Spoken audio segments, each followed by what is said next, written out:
슬램덩크를 봤어요.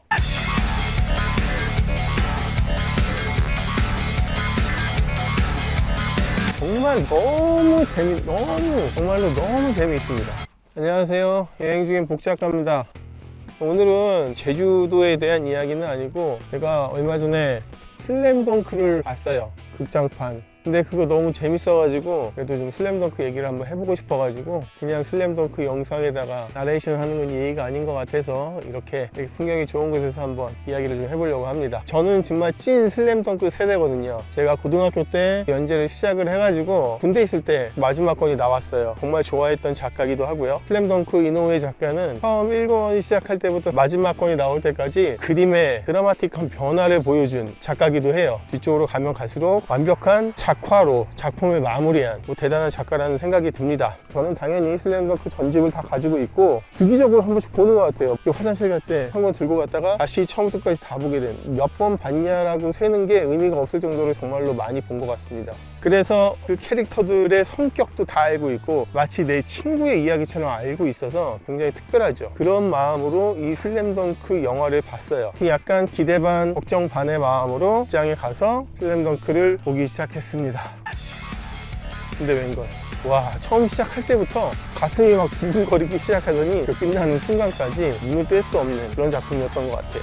결과적으로 재미냐? 정말 정말로 너무 재미있습니다. 근데 이게 모든 사람한테 재밌을까? 그런 의문은 들더라고요. 제가 이거를 보고 너무 재미있게 봐서 그 후에 이제 슬램덩크 그 리뷰를 한 영상들을 몇 개 봤는데, 그 리뷰들의 대부분의 이야기는 재미있게 봤으면 하는 바람에 이거 정말 재밌다, 슬램덩크는 이런 내용이다, 이런 이야기가 있고 이런 배경이 있고, 그리고 봐라, 그러면 정말 재미있다, 뭐라 그래야 되지? 거의 강요에 가까운, 이거 무조건 재밌다, 그런 내용의 리뷰 영상들이 많이 있더라고요. 마음은 이해가 됩니다. 저도 그런 마음이 없진 않거든요. 정말로 많은 사람들이 그 감동을 느꼈으면 좋겠는데, 아무리 생각해도 이 내용을 모르는 사람들이 이 영화를 보면 그렇게 아주 거기에서 큰 재미를 느끼지 못할 거라는 생각이 듭니다. 전체적인 그 배경이 되는 내용은 그 만화책의 마지막을 장식하는 경기를 배경으로 하고 있거든요. 그 중에서도 전후반 경기 중에서 전반전을 생략하고 거의 후반전에만 집중해서 일단 그 경기가 나오고, 그 만화책의 원래 주인공인 강백호의 중심의 이야기가 아니라 주연이긴 하지만 주연이라고 하기에는 좀 애매한 그 송태섭이라는 캐릭터의 이야기로 진행이 됩니다. 송태섭이 그 경기에 맞서기 서기까지의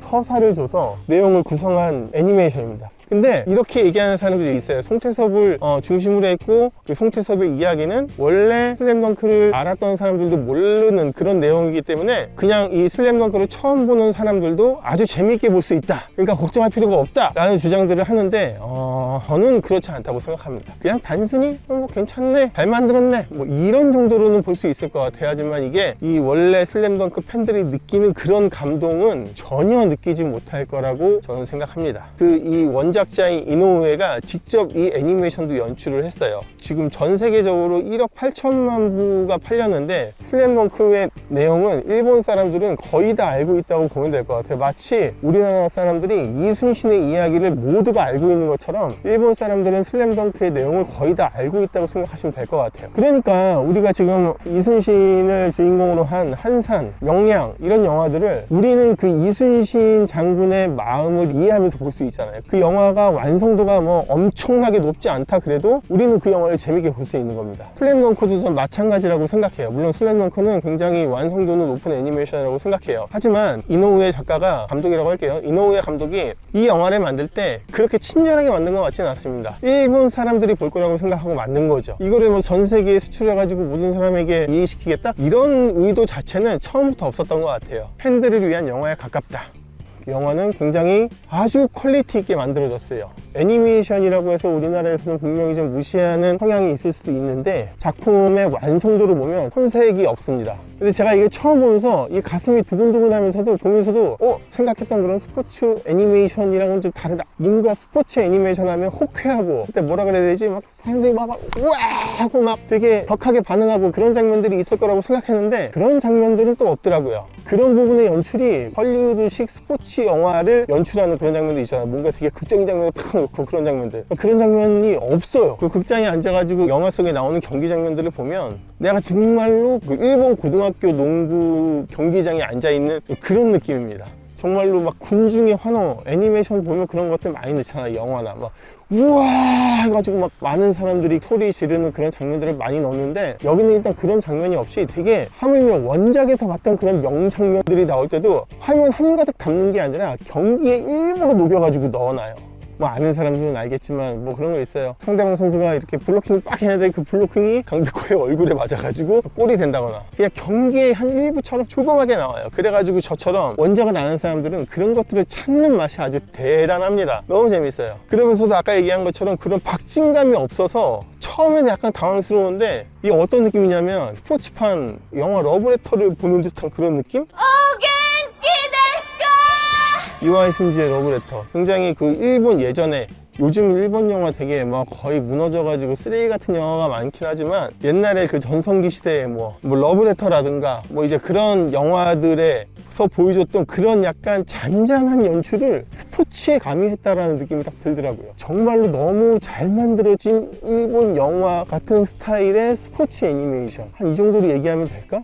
아, 재밌게 봤습니다. 저는 그 러브레터도 제 인생 영화긴 하거든요.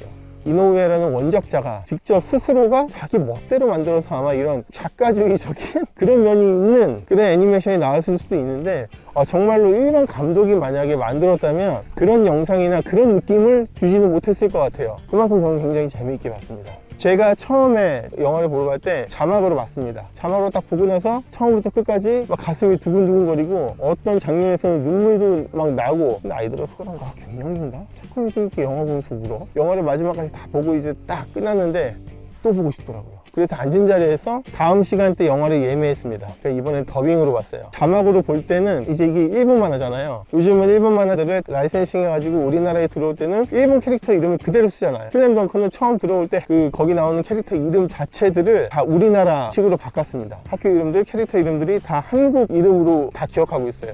그러니까 자막으로 나오는 것보다 뭔가 이게 더빙판이 한번 더 보고 싶더라고. 어떻게 표현이 되는지. 우리나라 말로 강백호, 송태섭 막 그런 거 보고 싶은 거야. 왼손은 거들뿐 뭐 이런 거. 그러니까 이게 자막판으로 봤을 때랑 더빙판으로 봤을 때 약간 다르더라고. 그러니까 자막판에서는 송태섭의 고향이 오키나와인데 더빙판에서는 오키나와라고 얘기를 안 해요. 그러니까 지명 자체를 얘기를 안 해.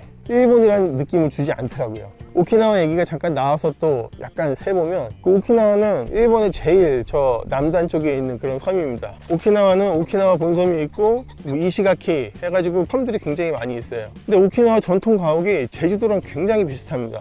거기도 그 화산석이 많기 때문에 그 화산석으로 이렇게 돌담을 다 쌓아가지고 거기도 돌담, 돌집 그런 것들이 굉장히 많아서, 거기서 나오는 오키나와라고 하는 장면에서 나올 때 그러니까 그 배경의 그림이 그냥 여기 제주도다 이런 느낌이 들더라고. 그래서 혹시 더빙판을 보면서 여기를 제주도라고 표현하지 않을까 라는 궁금증이 생겨서 좀 보기는 했는데 뭐 꼭 그렇게까지는 하진 않았더라고요.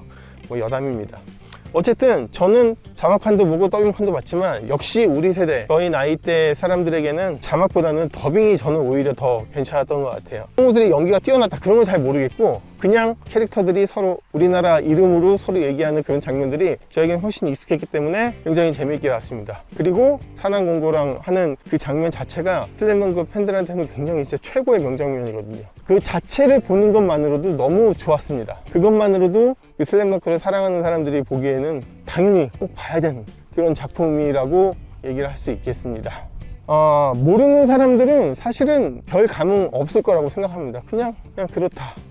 원작을 본 사람들이 그 현장에서 웃는 장면, 느끼는 장면하고 안 본 사람들이 그 현장에서 웃는 장면하고는 완전히 다를 거예요. 본 사람들이 막 박장대소하고 박수치고 아하고 막 울고 감동하고 막 눈물 흘리고 이런 것들을 전혀 느끼지 못할 겁니다. 원작을 모르는 사람들은. 이거는 그냥 이노우에가 뭐 많은 사람들이 보기를 바랬겠지, 근데 그게 전 세계 사람들이라기보다 슬램덩크를 봤던 슬램덩크 팬들을 위한 작품으로 만들었다고 생각이 들어요. 그게 이 영화에 대한 제 생각입니다. 아무튼 오늘 이야기는 슬램덩크 이야기였고요. 여기는 이제 여기가 어디지? 여기 중산간 어디예요. 근데 여기 그냥 지나가다가 배경이 너무 좋아서 여기서 슬램덩크 이야기를 쫙 풀어봤습니다. 그러면은 저는 출근하는 길이거든요. 출근? 이 시간에 출근 웃기긴 하지만 이제 출근 시간이 돼서 저도 빨리 제주의 시간을 밀다 저희 숙소로 가보도록 하겠습니다. 이거 보시는 분들 제주의 시간은 느리다도 예약해 주세요. 요즘 제주도에 개인 관광객이 없어서 저희 같은 민박집이 좀 어렵습니다. 여러분들 이렇게 보시는 것처럼 날씨도 요즘 너무 좋고 제주도는 겨울에도 푸릇푸릇하고 좋습니다. 요맘때 한번 오셔서 여유로운 제주를 느껴보시는 것도 좋을 것 같아요. 자, 그럼 지금까지 매일 여행 중인 옥작가였습니다. 끝!